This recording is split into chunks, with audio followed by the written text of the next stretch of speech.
Hey everyone, welcome back to the channel. Today, we're diving into some heated storylines making waves in the sports world.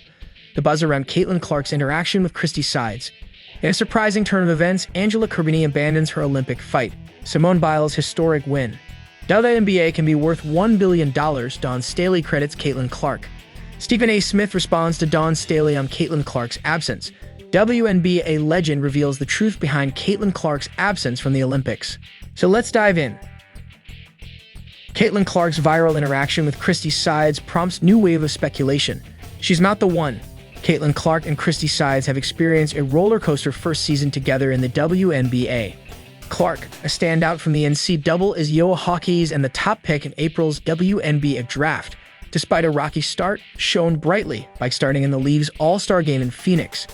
She's on track to win the WNBA Rookie of the Year award and could potentially finish the season as the league's assists leader. While Clark's Indiana Fever are currently in a playoff position with 14 games left, questions about the future of head coach Christie Sides are growing louder. Fans have criticized Sides for strategic errors, and Clark herself has shown visible frustration during games. As the Fever prepare to return after the WNBA's Olympic hiatus, the dynamic between Clark and Sides is under the microscope. Clark and Sides sit down. After some time off, Clark is back to work with the Fever, who will face the Phoenix Mercury on August 16 in a crucial game for playoff positioning. Practice footage this week shows Indiana's players re-energized, ready to push for their first postseason berth in 8 years. A viral video of Clark and Sides in a private conversation has ignited fan speculation. Despite the content of their discussion being unknown, fans have drawn their own conclusions. One fan on X declared, "Sides is not the one," while another speculated that Clark was trying to demonstrate harmony with her coach. Others suggested Sides was justifying her strategies to Clark. Expectations for the Fever skyrocketed with Clark's arrival. Making the playoffs would significantly boost Sides' standing and the franchise's future, but missing out could prompt significant changes. In the viral video, Clark and Sides were seen talking intensely during a break in practice. Their body language suggested a mix of frustration and determination. At one point, Clark could be heard saying, "We need to be more aggressive in the third quarter. That's where we're losing momentum." Sides responded, "I agree, but we also have to tighten our defense. We can't afford to let easy baskets slip through." The conversation highlighted their ongoing struggle to find common ground on game strategies. Carini abandons Olympic fight after 46 seconds against Imane Khelif. Italian boxer Carini broke down in tears after she abandoned her bout against the Algerian Imane Khelif after 46 seconds in a fight that sparked huge controversy at the Olympics. Khelif is one of 2 boxers permitted to fight at the Olympics despite being disqualified from the Women's World Championships last year for failing gender eligibility tests. In highly charged scenes at the North Paris arena, a first punch from Khelif dislodged Carini's chin strap and his second smashed against her chin and bloodied her shorts. After multiple punches, Carini returned to her corner and raised her hand. She fell to her knees sobbing and refused to shake Khelif's hand after the Algerian was declared the winner. Carini said she had pulled out after being hit harder than she had ever been hit and feared her nose was broken. "I am heartbroken," Carini said. "I went to the ring to honor my father. I was told a lot of times that I was a warrior, but I prefer to stop for my health. I have never felt a punch like this. I got into the ring to fight. I didn't give up, but one punch hurt too much, and so I said enough. I'm going out with my head held high. After the second punch, after years of experience, I felt a strong pain in the nose. I said enough because I didn't want. I couldn't finish the fight after the punch to the nose, so it was better to put end to it. I ate in pieces because I am a fighter. They taught me to be a warrior. I have always tried to behave with honor. I have always represented my country with loyalty. This time I didn't manage to because I couldn't fight anymore. Regardless of the person I had in front of me, which doesn't interest me, regardless of all the row, I just wanted to win.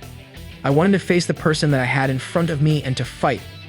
Asked if it would have been better to pull out beforehand, Carini said, "I am not one that gives in easily. No, even if they had said that we wouldn't fight, I would never have accepted it.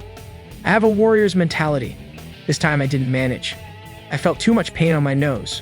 I said enough. It's not a defeat for me.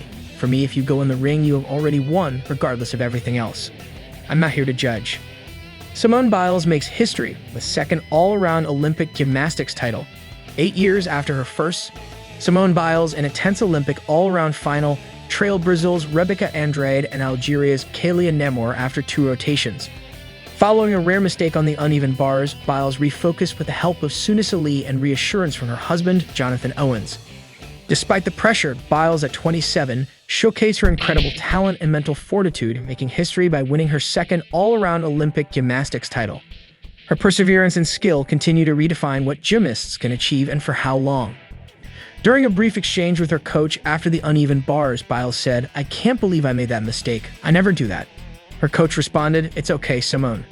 Focus on the next routine. You can still win this." This conversation captured the moment Biles reset her mindset and prepared for a strong finish. Believing the WNBA can be worth $1 billion, Dawn Staley credits Caitlyn Clark for being a unifier. Dawn Staley, head coach of the South Carolina Gamecocks, confidently asserted that the WNBA could become a billion-dollar industry, highlighting Caitlyn Clark's role in the league's growth. In an interview with Forbes, Staley praised Clark as a unifier who has drawn new attention to women's basketball, making it a popular topic.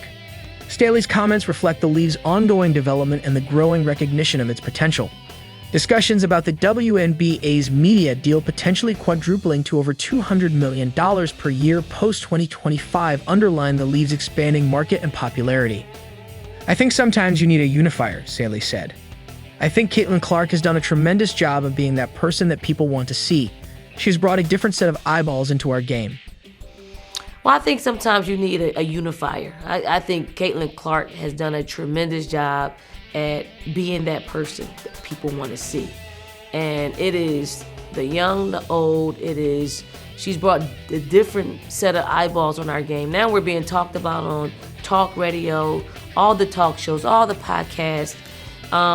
And now we're seeing not only Caitlyn, but all the rest of the talented young ladies that we didn't dare to cover for one reason or another. But now it's a popular thing to talk about women's basketball, and it's a great thing. I'm so happy that I'm alive and well to witness it and to see and to be a part of it. Stephen A. Smith responds to Dawn Staley on Caitlyn Clark's absence with an irrefutable argument.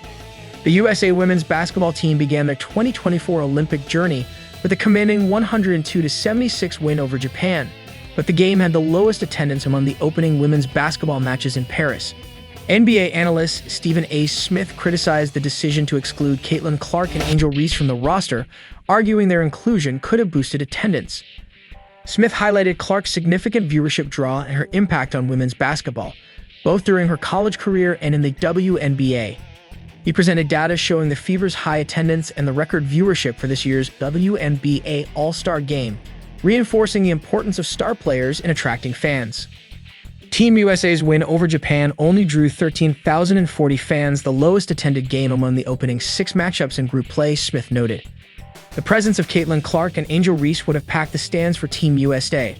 Not only did this year's WNBA All-Star Game set a record with 3.4 million viewers, but the top 12 WNBA broadcasts this season have all been Fever games. WNBA legend reveals the truth behind Caitlyn Clark's absence from the Olympics. Lisa Leslie, a revered figure in women's basketball, addressed Caitlyn Clark's Olympic team omission on the Gold Standard podcast. Leslie acknowledged Clark's talent, but explained the complexity of the Olympic selection process, which prioritizes chemistry and consistent participation in preparatory events. Leslie revealed that Clark's absence from various camps and events may have impacted her selection.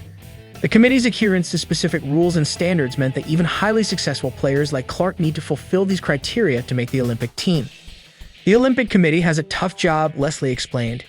It's not just about basketball, it's about chemistry. Caitlyn didn't participate in all of those things that other Olympic athletes have participated in. The committee follows a certain set of rules and standards. This explanation sheds light on the stringent requirements and the importance of long-term commitment and participation in national team activities for Olympic selection. No surgery. Okay, so if Team USA needs to call somebody up, you are available. No, they should definitely call Caitlyn Clark. They should call Angel Reese. Like, I'm thinking that those young girls would have an amazing opportunity. And Arike Gumbawali, I have no idea how they left the country without her either. Again. But it's tough. You know, the committee has a tough job. It's not just about basketball. Okay. It's about chemistry. Okay. Yeah, it's about team chemistry. Yeah.